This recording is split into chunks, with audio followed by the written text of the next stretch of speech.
Hello दोस्तों, स्वागत है आप सभी का फिर से मेरे यूट्यूब चैनल द डेवलपर गुरु पे। यहाँ पे हमारी जावा की जर्नी स्टार्ट हो चुकी है। अभी पिछले वीडियो में मैंने आप लोगों को एक्सप्लेन किया था कि जावा का जो पहला प्रोग्राम बनाया था अपन ने, तो वो किस टाइप से काम कर रहा है। उसके अंदर जो क्लास लिखी वो अपन ने कैसे लिखी, पैकेजेस को इम्पोर्ट कैसे किया, अपन खुद का पैकेज कैसे लिखा अपन ने, उसके अंदर जो मेन मेथड्स बनाया था उसकी क्या फंक्शनलिटी थी, सिस्टम आउट प्रिंटलन के बारे में अपन ने ब्रीफ से जाना था। अब उसके आगे अपन बढ़ते हैं। आज हम बात करेंगे पहले तो थोड़ा सा थ्योरेटिकल पार्ट, जो जावा का जो जावा के फीचर्स कह सकते हो या जो जावा है वो है। तो जावा के फीचर्स के बारे में अपन जब भी बात करते हैं, चलिए तो हम बात करते हैं इन पॉइंट्स की। ठीक है, फीचर्स ऑफ जावा में जैसे मैं सबसे पहले बात करता हूँ ऑब्जेक्ट ओरिएंटेड की। ठीक है कि Java is an object oriented language, लेकिन क्या सही में जावा ऑब्जेक्ट ओरिएंटेड है, या ऑब्जेक्ट ओरिएंटेड है तो इसका मीनिंग क्या है। ठीक है, कोई भी ऑब्जेक्ट ओरिएंटेड लैंग्वेज जो होती है, ठीक है, वो किस पे डिपेंड करती है, क्लास एंड ऑब्जेक्ट्स पे। तो क्या जावा में सब कुछ क्लास एंड ऑब्जेक्ट्स ही है, या क्लास है तो उसमें क्या है, ऑब्जेक्ट्स है तो उसमें क्या है, अपन उसके बारे में डिस्कस करते हैं। ठीक, कोई भी अपन ने क्लास लिखी, कल जैसे मैंने क्लास लिखी थी माय फर्स्ट प्रोजेक्ट। ठीक है, तो सब कुछ जो अपन जावा के अंदर जो भी कुछ अपना लिखा जाता है, अपनी कोडिंग जो होती है, मेथड्स होते हैं या वेरिएबल्स होते हैं, किसी भी क्लास में क्या होता है, या तो मेथड्स होंगे या वेरिएबल्स होंगे, वो सब कुछ किस में लिखा जाता है, क्लास के अंदर। और अपन उसको किसके थ्रू एक्सेस कर सकते हैं, कि अपन उसको कर सकते हैं ऑब्जेक्ट के थ्रू। उस क्लास का ऑब्जेक्ट क्रिएट करके उस क्लास के वेरिएबल्स को, उस क्लास के मेथड्स को अपन एक्सेस कर सकते हैं। तो जावा के अंदर क्या होता है, सब कुछ क्लास एंड ऑब्जेक्ट्स के थ्रू ही होता है, इसलिए इसको हम क्या कह सकते हैं, ऑब्जेक्ट ओरिएंटेड प्रोग्रामिंग लैंग्वेज। लेकिन क्या ये completely object oriented programming language है, इस पे काफी बार क्वेश्चंस भी उठे हैं। ठीक है, तो ये क्या कंप्लीटली है, और कंप्लीटली नहीं है तो क्यों नहीं है। तो सबसे पहली चीज जो जावा के अंदर अपन देखते हैं कि जावा ऑब्जेक्ट ओरिएंटेड है। ठीक है, लेकिन जावा के अंदर अपन क्या करते हैं, कुछ जैसे मैं कोई भी किसी भी इनिशियलाइज करने के लिए मैं a इंटू इक्वल टू 5 लेता हूं। मैंने एक इंटीजर टाइप का एक वेरिएबल लिया। ये क्या है, ये एक डाटा टाइप है जिसके बारे में अपन आगे पढ़ेंगे। तो जो भी प्रोग्रामिंग लैंग्वेज है उसमें बोला यही जाता है कि वो क्लास एंड ऑब्जेक्ट्स होंगे, उसमें प्रिमिटिव डाटा टाइप्स नहीं होंगे। जैसे सी के अंदर अपने पास होते हैं डाटा टाइप्स होते हैं अपने पास, तो प्रिमिटिव डाटा टाइप्स, तो ये a क्या है, ये एक प्रिमिटिव डाटा टाइप्स है। तो ये क्या 100% ऑब्जेक्ट ओरिएंटेड प्रोग्रामिंग लैंग्वेज हो सकती है जो लैंग्वेज प्रिमिटिव डाटा टाइप को सपोर्ट करती हो? नहीं, वो कभी भी नहीं हो सकती। लेकिन जब जावा पीपल से इस बारे में पूछा गया तो उन्होंने बोला कि जावा के अंदर जो इंटीजर है, फ्लोट है, डबल है, ठीक है, तो इवन वॉइड है, ठीक है, ये सब क्या है, क्लास। एक क्लास है जावा के अंदर, किस नाम से क्लास है, क्लास नाम से ही क्लास है। उसके क्या है, ये ऑब्जेक्ट्स हैं। ठीक है, क्लास नाम से क्या है, एक क्लास है।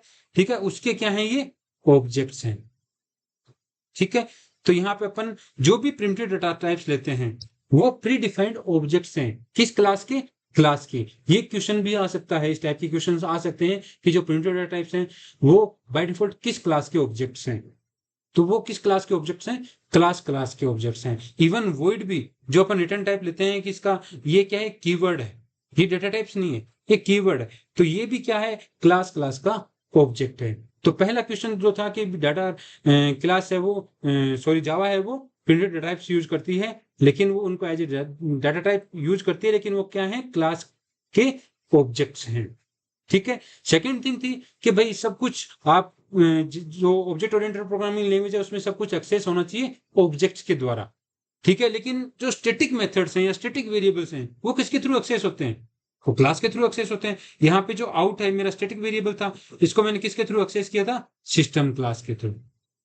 ठीक है, लेकिन मैंने यहाँ पे ऑब्जेक्ट क्रिएट नहीं किया, तो फिर ये ऑब्जेक्ट ओरिएंटेड प्रोग्रामिंग लैंग्वेज कैसे हो सकती है। ठीक है, तो स्टैटिक वेरिएबल्स हैं वो, या स्टैटिक मेथड्स हैं वो किस लिए यूज में लेते हैं अपन, मेमोरी यूटिलाइजेशन के लिए।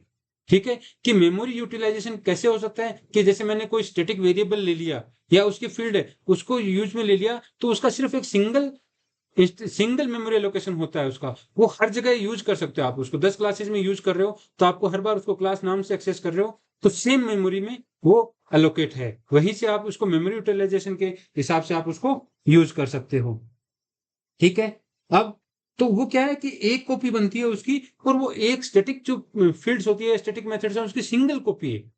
तो मेमोरी में भी वो सिंगल कॉपी है। जब अपन ऑब्जेक्ट क्रिएट करते हैं तो हर क्लास का ऑब्जेक्ट जहां पे भी क्रिएट करते हैं वहां पे एक नया ऑब्जेक्ट क्रिएट होता है, लेकिन जो स्टैटिक फील्ड्स हैं उनकी सिंगल कॉपी रहती है, और उसी सिंगल कॉपी को अपन हर जगह से एक्सेस करते हैं।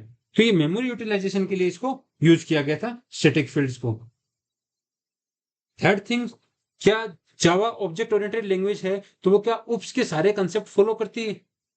उप्स जो ऑब्जेक्ट ओरिएंटेड प्रोग्रामिंग है उसके कंसेप्ट क्या है? ठीक है, उसके क्या है कि वो उसमें क्लास एंड ऑब्जेक्ट्स होने चाहिए, ठीक है, एब्स्ट्रैक्शन को फॉलो करना चाहिए, एनकैप्सुलेशन को फॉलो करना चाहिए, पॉलीमॉर्फिज्म को फॉलो करना चाहिए और इनहेरिटेंस को। कोई भी ऑब्जेक्ट ओरिएंटेड प्रोग्रामिंग लैंग्वेज है वो इन पांचों फीचर्स को, इन पांचों प्रॉपर्टीज को फॉलो करनी चाहिए। तो क्या जावा इन सभी को फॉलो करती है? बिल्कुल करती है जावा। लेकिन जावा किसको सपोर्ट नहीं करती? मल्टीपल इनहेरिटेंस को। किसको फॉलो नहीं करती? मल्टीपल इनहेरिटेंस को। ठीक है, तो क्या मल्टीपल इनहेरिटेंस मेन फीचर है? नहीं, वो एक सब फीचर है जो एक कॉन्फ्लिक्ट पैदा करता है, इसलिए उसको यूज नहीं किया जाता जावा के अंदर। तो हम कह सकते हैं कि जावा है वो ऑब्जेक्ट ओरिएंटेड प्रोग्रामिंग लैंग्वेज है। उसकी सिर्फ 3 क्वेश्चंस उठे थे कि वो प्रिमिटिव डेटा टाइप्स था, स्टैटिक फील्ड्स थी और मल्टीपल इनहेरिटेंस को फॉलो नहीं करती। तो ये तीनों उन्होंने एक्सप्लेन किया था कि ये क्यों नहीं फॉलो किए जाते। बाकी जावा क्या है, एक तरह से प्योरली ऑब्जेक्ट ओरिएंटेड लैंग्वेज आती है। अब पहला फीचर्स अपन बात कर रहे थे, ये हो गया। दूसरा, सिंपल। जावा सिंपल कैसे है? तो जावा सिंपल ऐसे है कि जावा, अब जैसे मैंने यहाँ पे एक वेरिएबल डिक्लेयर किया, तो ये वेरिएबल इस टाइप से कहीं और भी डिक्लेयर करते हैं क्या? अपन जो भी हैं डेवलपर्स हैं और वो सी से स्टार्ट करते हैं या सी प्लस प्लस अपन सीखते हैं। तो जावा ने उन्हीं के जो सिंटेक्स हैं उन्हीं को फॉलो किया। इफ एल्स देख लो, आप फॉर लूप देख लो, तो सिंटेक्स क्या है, वही रखे हैं जो अदर प्रोग्रामिंग लैंग्वेजेस के हैं। ठीक है, उसमें कोई चेंजेस उसने नहीं किए। दूसरा, जैसे अपन सी के अंदर बात करते हैं तो वहां पे क्या होते हैं, पॉइंटर्स होते हैं। जो एक अपने लिए पॉइंटर्स क्या है, थोड़ा सा डिफिकल्ट टास्क है जो डेवलपर है उसके लिए भी, और जो पॉइंटर्स जो प्रोग्रामर है जो बना रहा है प्रोग्राम उसके लिए भी। वो जैसे अपन कोई भी पॉइंटर्स हैं, उन दो पॉइंटर्स को अगर अपन ने ऐड कर दिया तो वो कभी भी क्रैश हो सकते हैं। तो उससे क्या होगा, अपना प्रोग्राम है उसका डाटा लॉस हो सकता है। लेकिन इसके अंदर ऐसा नहीं होता। इसलिए ये क्या है, जावा क्या है, रोबस्ट भी है। रोबस्ट मतलब स्ट्रॉन्ग। जावा स्ट्रॉन्ग क्यों है? क्योंकि ये एक तो पॉइंटर्स वगैरह को फॉलो नहीं करती, जो प्रोग्राम को कभी भी क्रैश कर सकता है। ठीक है, उससे क्या है, दूसरा आपकी मेमोरी वो लीकेज भी ज्यादा बढ़ जाते हैं पॉइंटर से, क्योंकि वो क्या करता है, उस वेरिएबल के एड्रेस को रखता है वो। तो किसी को एड्रेस अगर आपका आइडेंटिफाई हो गया तो आप तक पहुंच सकता है। तो इसलिए पॉइंटर्स को जावा से कंप्लीटली हटा दिए गए। ठीक है, थर्ड थिंग जो है कि भाई रोबस्ट है, इसलिए भी है क्योंकि अगर जावा के अंदर कोई भी एक्सेप्शंस आती है या कहीं पे भी अपना प्रोग्राम ब्रेक होता है तो वहां पे अपन उनको इजीली हैंडल कर सकते हैं। इसके बारे में अपन एक्सेप्शन हैंडलिंग में पढ़ेंगे। ठीक है, जहां पे अपन की कंप्लीटली जो अपनी चेक्ड है, अनचेक्ड एक्सेप्शंस है, किस टाइप की एक्सेप्शंस आ सकती हैं, उनको कैसे हैंडल किया जा सकता है। बाकी जो अदर लैंग्वेजेस हैं वहां पे अगर प्रोग्राम आपका क्रैश हो गया तो आपका डाटा लॉस हो जाता है, लेकिन जावा में ऐसा कुछ नहीं होता। फोर्थ थिंग, सिस्टम इंडिपेंडेंट है। तो क्या जावा सही में सिस्टम इंडिपेंडेंट है? सिस्टम इंडिपेंडेंट कैसे है? जो भी आपकी मशीन है, जिसमें भी आप काम कर रहे हो, उसमें क्या होता है, एक जेवीएम होता है, जावा वर्चुअल मशीन, जो आपके प्रोग्राम को एग्जीक्यूट करता है। ठीक है, जो जेवीएम है वो सिस्टम पे डिपेंडेंट होता है। हर एक सिस्टम के हिसाब से जेवीएम अलग है। आप अगर विंडोज यूज कर रहे हो, लाइनक्स यूज कर रहे हो, उसके हिसाब से जेवीएम अलग है। तो अपन जब भी जावा का प्रोग्राम बनाते हैं, उसको कंपाइल करते हैं, तो क्लास फाइल बाइट कोड में कन्वर्ट हो जाता है। तो जो जेवीएम है अपने सिस्टम में, मशीन में, वो उसको रीड कर सकता है। तो जेवीएम अपना वो क्या है, सिस्टम पे डिपेंडेंट है, लेकिन जावा को वो क्या कर देता है, इंडिपेंडेंट कर देता है। मैंने यहाँ पे एक क्लास बनाई, वो मैंने आपसे साथ शेयर करी, आपने उसको लाइनक्स पे चलाया या कहीं पे भी चलाया, वो इक्वल रिजल्ट देगी। ठीक है, उसको भी हम क्या बोलते हैं, उसको पोर्टेबिलिटी। मतलब पोर्टेबिलिटी का मतलब, जैसे पांचों फीचर में बता रहा हूँ, पोर्टेबिलिटी का मतलब क्या होता है कि वो सभी जगह सेम रिजल्ट दे। ऐसा नहीं है कि भाई मैंने यहाँ पे प्रोग्राम चलाया वो कुछ अलग रिजल्ट दे रहा है, किसी दूसरे पे अलग रिजल्ट दे रहा है। तो जावा का प्रोग्राम है वो हर एक सिस्टम पे सेम रिजल्ट देगा। क्यों? क्योंकि वहां पे क्या है, एक जेवीएम है जो उसको, उस क्लास को, उस बाइट कोड को रीड करता है। ये क्वेश्चन आ सकता है कि जेवीएम क्या सिस्टम इंडिपेंडेंट है या डिपेंडेंट है? जेवीएम सिस्टम पे डिपेंडेंट है, जावा इंडिपेंडेंट, जो जावा को इंडिपेंडेंट बना देता है। ठीक है, अब बात करते हैं इंटरप्रेटेड की, कि जावा क्या इंटरप्रेटेड। अब जावा के अंदर क्या होता है, कि जैसे अपने सी में यूज करते हैं, अपन सी में क्या यूज करते हैं, कंपाइलर यूज करते हैं। जावा में क्या यूज करते हैं अपन, इंटरप्रेटर यूज करते हैं। कौन सा फास्ट है, कंपाइलर फास्ट है, ऑब्वियस सी बात है। इंटरप्रेटर क्या करता है, line by line compile, line by line करता है उसको, तो वो क्या टाइम लेता है। तो जावा लैंग्वेज है वो इंटरप्रेटर एंड कंपाइलर दोनों यूज करती है, इसलिए ये क्या है, इंटरप्रेटेड है। ये कैसे यूज करती है, इसके अंदर जो कंपाइलर यूज किया जाता है उसको क्या बोलते हैं, जिट कंपाइलर। उसको क्या बोलते हैं, जिट कंपाइलर।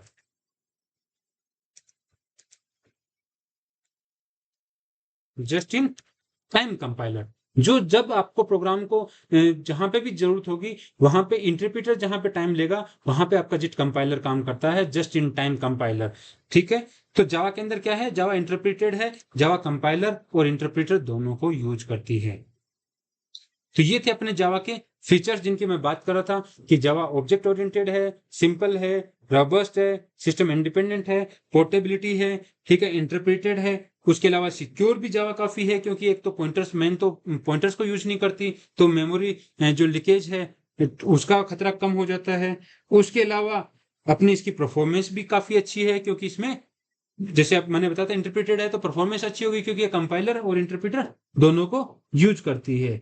ठीक है, मल्टी थ्रेडेड है। उसके अलावा जैसे आप अगर फीचर्स की बात करते हो, जावा के अंदर मल्टी थ्रेडिंग है, जो अपन आगे पढ़ेंगे कि मल्टीपल थ्रेड्स। थ्रेड क्या होता है, एक अपना प्रोसेस है जो अपने प्रोग्राम को एग्जीक्यूट करता है। पैरेलली आप एग्जीक्यूट कर सकते हो कि मुझे पैरेलली, तो आप उसमें मल्टी थ्रेडिंग आप काम में ले सकते हो, तो जावा उसको मल्टी थ्रेडिंग को भी सपोर्ट करती है। तो ये आपके मेन फीचर्स हैं जावा के। ठीक है, अब आगे अपन बात करते हैं नेक्स्ट पॉइंट पे, जो सिंपल है। मैं थ्योरेटिकली थोड़ा फास्ट पढ़ाऊंगा, क्योंकि थ्योरेटिकली आप काफी पढ़ भी चुके होंगे और वो तो आप कहीं से भी पढ़ सकते हो, मैं उसको सिर्फ प्रोग्रामेटिकली एक्सप्लेन करूंगा। अब जावा की बेसिक छोटी छोटी चीजें हैं वो एक बार मैं कंप्लीट कर देता हूँ। जैसे जावा के अंदर क्या कमेंट्स होते हैं। कमेंट क्या होते हैं कि जावा का जो भी प्रोग्राम है, मुझे यहाँ पे मेरे फेलो डेवलपर के लिए, जो मेरे साथ में कोई दूसरा डेवलपर काम कर रहा है, ठीक है, जैसे अपन ने कल ये प्रोग्राम बनाया था, ये प्रोग्राम अपने किस लिए बनाया, ठीक है, इसके बारे में मुझे कुछ भी लिखना है। लेकिन आप जावा में अगर कुछ भी डायरेक्ट लिखने जाओगे कहीं पे भी, तो वो एरर दे देगा। जैसे मैंने यहाँ पे कुछ भी लिखा तो वो एरर दे देगा, वो समझ नहीं पाएगा ये क्या है। मुझे दूसरे फेलो डेवलपर के लिए कुछ भी लिखना है कि वो उसको इजीली अंडरस्टैंड कर सके, तो उसके लिए हम क्या करते हैं, कमेंट लिखते हैं। ठीक है, तो कमेंट मैंने यहाँ पे आपको बता दिया कि 3 टाइप के होते हैं, single line, multi line and Java documentation. ठीक है, तो अपन इनके बारे में एक्सप्लेन करते हैं। सबसे पहला है सिंगल लाइन। जैसे मैं मान लो किसी इस लाइन के बारे में मैं कुछ लिखना चाहता हूं, ठीक है, तो सिंगल लाइन कमेंट किससे लिखने हैं, डबल स्लैश से। डबल स्लैश के बाद जो भी आप लाइन लिखोगे वो उसको एज ए कमेंट रीड करेगा। ठीक है, मैं इसके बारे में लिख देता हूं, this is use to print some values. मैंने ये जो आगे की नीचे की लाइन लिखी है, मैं ये कुछ वैल्यूज प्रिंट करने के लिए मैंने लिखी है। तो मैंने ये जो भी डेवलपर है, जो इसको आगे कोई भी डेवलपर अगर इस पे काम करता है तो वो समझ जाएगा कि ये मैंने लाइन यहाँ पे क्यों लिखी है। और जो अपना कंपाइलर है, ये कमेंट्स लाइन को रीड नहीं करता, ये इस लाइन को क्या कर देगा, स्किप कर देगा। ठीक है, अब अगर मैं प्रोग्राम को मेरे को रन करूंगा तो इस पे कोई इफेक्ट नहीं होगा, मेरा प्रोग्राम इजीली एग्जीक्यूट हो जाएगा। देख रहे हो आप यहाँ पे दोनों लाइन प्रिंट होगी, इसको उसने रीड नहीं किया, यहाँ पे मैंने क्या लिखा। ठीक है, ये होता है सिंगल लाइन कमेंट। जब आपको एक छोटा कमेंट लिखना हो, सिंगल लाइन में ही लिखना हो। अगर आपको मल्टी लाइन कमेंट लिखना है, मान लो कि मुझे इस मेथड के बारे में लिखना है कि इस मेथड किस लिए यूज हो रहा है या ये क्यों यूज हो रहा है, तो वहां पे अपन मल्टी लाइन कमेंट यूज कर सकते हैं। मल्टी लाइन कमेंट किससे स्टार्ट होते हैं, ठीक है, स्लैश स्टार, और खत्म कहां पे होते हैं, स्टार स्लैश से। ये स्टार्टिंग पॉइंट हो गया, ये एंडिंग पॉइंट हो गया। इसके बीच में आप जितनी भी लाइन लिखोगे उसको अपना कंपाइलर रीड नहीं करेगा। ठीक है, मैं इसके बारे में लिख देता हूं कि this method is used for study purpose only, we can write multiple line here. ठीक है, मैंने यहाँ पे 2 लाइनें लिख दी, मैं यहाँ पे कितनी भी लाइनें लिख सकता हूँ, तो उसको आपका कंपाइलर उसको रीड नहीं करेगा, जेवीएम उसको रीड नहीं करेगा कभी भी। तो मल्टीपल लाइन कमेंट लिखने के लिए आपको स्लैश स्टार से स्टार्ट करना होता है और स्टार्ट स्लैश से फिनिश करना होता है। ठीक है, तो ये आपका सिंगल लाइन कमेंट है, ये मल्टी लाइन कमेंट है। तो इसके बारे में क्वेश्चन सिर्फ यही बनता है कि उनका सिंटेक्स क्या होता है। तीसरा अपना है कि जावा डॉक्यूमेंटेशन कमेंट। जावा डॉक्यूमेंटेशन कमेंट किस लिए यूज होता है? जो अपन एपीआई वगैरह बनाते हैं या जो मेरी क्लास है उसको मुझे सभी डेवलपर्स के लिए ओपनली मुझे एक डॉक्यूमेंटेशन क्रिएट करना है कि ये क्लास क्यों यूज आ रही है। उसके लिए एपीआई आपकी एप्लीकेशन प्रोग्रामिंग इंटरफेस, मतलब जो दूसरे के लिए एप्लीकेशन को अपने को एक इंटरफेस प्रोवाइड करवा रहे हैं कि दूसरा उसको इजीली समझ सके कि ये मेरी क्लास है वो किस लिए यूज में आ रही है। तो यहाँ पे जो एपीआई डॉक्यूमेंटेशन है वो किससे लिखे जाएंगे? Slash double star. जो मल्टीलाइन कमेंट है उसमें सिंगल स्टार आता है और जो एपीआई डॉक्यूमेंटेशन होते हैं उसमें डबल स्टार होते हैं। और ये भी क्या है? एक मल्टीलाइन कमेंट है। इसमें मतलब आप मल्टीपल लाइंस लिख सकते हो, लेकिन इसमें जो भी आप लिखोगे वो as an API as an documentation उसको रीड किया जाएगा। ठीक है, जैसे मैं मान लो यही लिख देता हूं,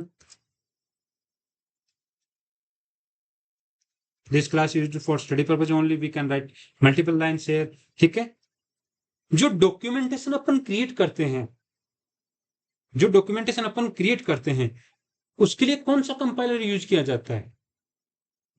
आप लोगों को पता है? उसके लिए हम जो यूज करते हैं वो है जावा डॉक कंपाइलर। जावा डॉक कंपाइलर। कौन सा कंपाइलर यूज करते हैं? जावा डॉक कंपाइलर यूज करते हैं। जो क्या करेगा, इसका एक डॉक्यूमेंटेशन क्रिएट कर देगा, जो अपनी एक एचटीएमएल फाइल बन जाती है। जैसे मैं यहाँ पे भी आपको दिखाने की कोशिश करता हूँ। यहाँ पे आप देख रहे हो जावा डॉक। ठीक है, तो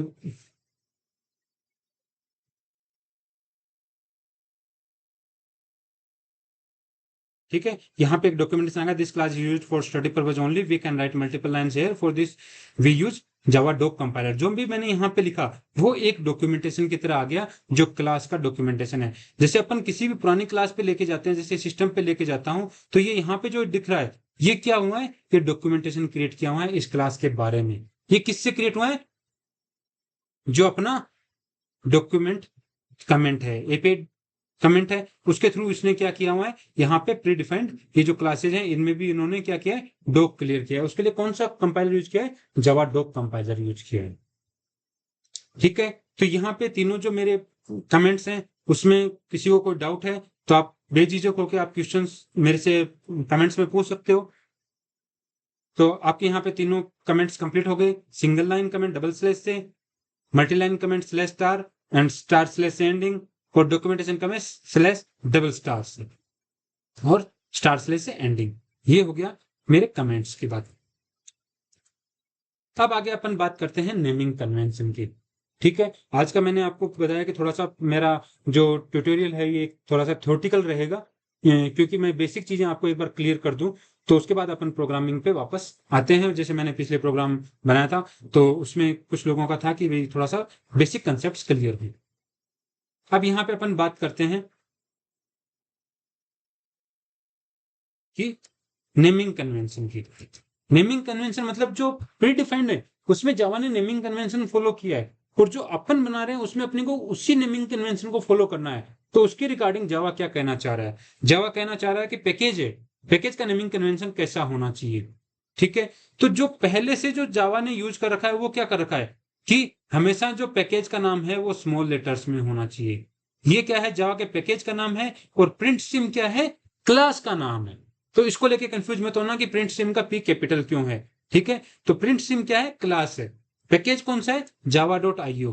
अगर मैं मेरे पैकेज की बात करूं तो मेरे वाले प्रोग्राम में पैकेज क्या है? कॉम डॉट डेवलपर डॉट गुरु, और इसमें क्लास किस नाम से? My first class. तो जब कोई दूसरा डेवलपर इसको इंपोर्ट करेगा तो वो कैसे इंपोर्ट करेगा? Com dot developer dot Guru dot my first class. तो यहाँ पे जो अपने प्रिंट सिम ले रखी थी वो क्लास थी। तो हम बात करते हैं नेमिंग कन्वेंशन की। तो पैकेज का जो नेमिंग कन्वेंशन होगा उसमें क्या होंगे? सारे क्या होंगे? स्मॉल लेटर्स होंगे। क्या होंगे? सारे स्मॉल लेटर्स होंगे। जैसे मैं यहां पे एक बार चलो लिख देता हूं।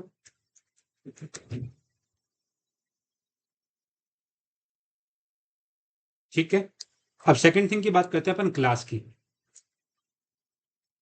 क्लास क्लास का मैंने पहले भी बताया था कि क्लास हमेशा कैपिटल लेटर से स्टार्ट होती है। पहला जो लेटर होगा वो क्या होगा, कैपिटल लेटर होगा। और आगे जो भी वर्ड शुरू होंगे उसका जो पहला लेटर होगा वो कैपिटल होगा। ठीक है, जैसे यहाँ पे अपन ने प्रिंट स्ट्रीम देखा था, तो प्रिंट स्ट्रीम में दो वर्ड है, प्रिंट एंड स्ट्रीम, तो दोनों का पहला लेटर क्या है, कैपिटल है। मतलब कैपिटल से स्टार्ट होता है हर एक वर्ड जो भी उसका क्लास का है। ठीक है, तो class start with capital letter.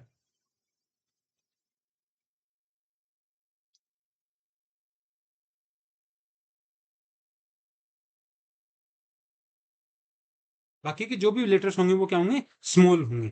ऐसा नहीं है कि अपन ने पहला ही कैपिटल लिया तो दूसरा भी मैं कैपिटल ले लूंगा, नहीं, आपको पहला ही कैपिटल लेटर लेना है, बाकी सारे क्या होंगे, स्मॉल लेटर्स होंगे।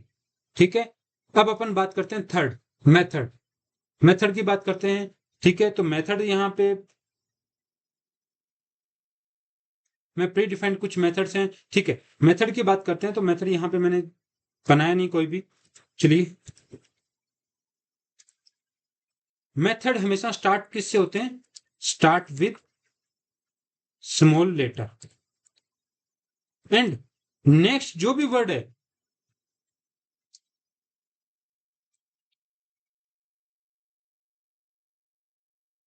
वो किससे स्टार्ट होगा, कैपिटल लेटर से। फॉर एग्जांपल मैं यहाँ पे एक मेथड बना रहा हूं, पब्लिक वॉइड,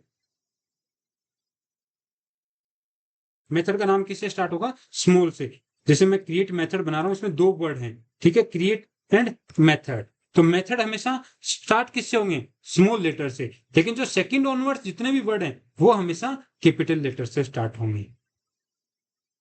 क्लियर है, हमेशा स्टार्ट किससे होंगे, स्मॉल लेटर से, एंड सेकंड ऑनवर्ड जो भी वर्ड हैं वो हमेशा कैपिटल लेटर से स्टार्ट होंगे। चौथा हम बात करते हैं वेरिएबल्स की। सेम थिंग है वेरिएबल के लिए भी। ठीक है, यहां पे मैं एक वेरिएबल क्रिएट करता हूं, जैसे मैंने क्रिएट किया गेट वैल्यू, तो हमेशा स्मॉल लेटर से स्टार्ट होगा। मेथड और वेरिएबल हमेशा स्मॉल लेटर से स्टार्ट होते हैं, और जो नेक्स्ट वर्ड है वो हमेशा कैपिटल लेटर से स्टार्ट होगा। सेम थिंग है। ठीक है, अब आगे अपन बात करते हैं कांस्टेंट की। कांस्टेंट और वेरिएबल में क्या है फर्क होता है, आपको मैं थोड़ा सा एक्सप्लेन कर दूं कि वेरिएबल जिनकी वैल्यू अपन वेरी करती रहती है, जिनकी वैल्यू अपन चेंज कर सकते हैं, कांस्टेंट की वैल्यू अपन चेंज नहीं कर सकते, वो एक फिक्स वैल्यू होती है। जैसे अपन ने अपने पाई, अपने मेथड पढ़ा होगा, पाई की वैल्यू 3.14 होती है, तो वो क्या एक फिक्स वैल्यू है। या कोई भी ऐसी फिक्स वैल्यू है जिसको अपन यूज करना चाहते हैं कि तो उसको अपन एज ए कांस्टेंट ले सकते हैं। ठीक है, कांस्टेंट में क्या होगा, ऑल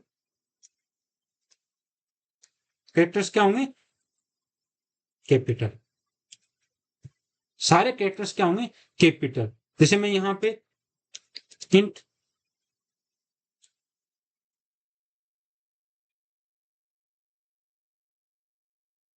जैसे मैंने इंटीजर ले लिया, मैं इसको फ्लोट लेता हूँ,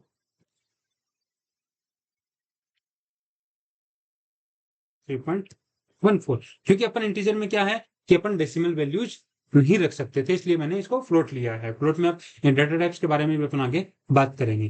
तो यहाँ पे मैंने क्या किया है, एक पाई वैल्यू क्रिएट की है। पाई वैल्यू मैंने इसका पूरा कैपिटल लिखा है, इसका मतलब क्या है, ये कांस्टेंट है। कांस्टेंट के क्या है, सारे कैरेक्टर्स क्या होंगे, कैपिटल होंगे। क्लियर है। नेक्स्ट थिंग है कीवर्ड्स।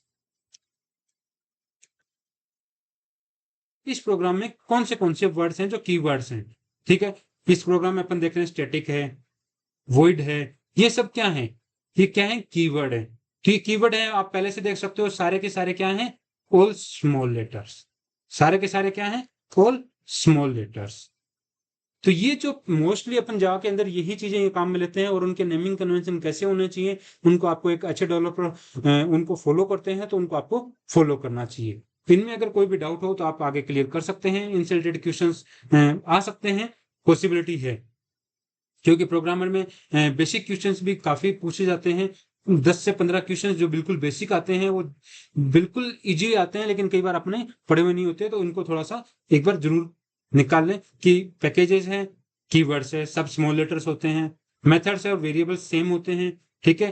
क्लास है, उसके अंदर स्टार्ट होता है स्मॉल लेटर, स्टार्ट होता है कैपिटल लेटर से, लेकिन आगे के सारे लेटर्स स्मॉल होते हैं। कांस्टेंट में सारे के सारे कैपिटल लेटर्स होते हैं। क्लियर है सभी को? ठीक है। तो ये आज का मैं यही एंड करता हूं। तो आज मैंने आपको बता दिया कि भाई जावा के जो फीचर्स क्या होते हैं उनके बारे में अपने डिस्कस कर लिया, कमेंट्स के बारे में डिस्कस कर लिया और नेमिंग कन्वेंशन के बारे में डिस्कस कर लिया। मैं अब वीडियो को ज्यादा लंबा नहीं खींचना चाहता। मैं इसी टाइप के छोटे छोटे वीडियोज आपके सामने डालता रहूंगा, आप टॉपिक वाइज। तो आप उनको स्टडी करते रहिए और मेरे चैनल को लाइक एंड सब्सक्राइब जरूर करते रहिए। जो भी डाउट्स हैं उनको आप कमेंट करते रहिए। धन्यवाद आप सभी का।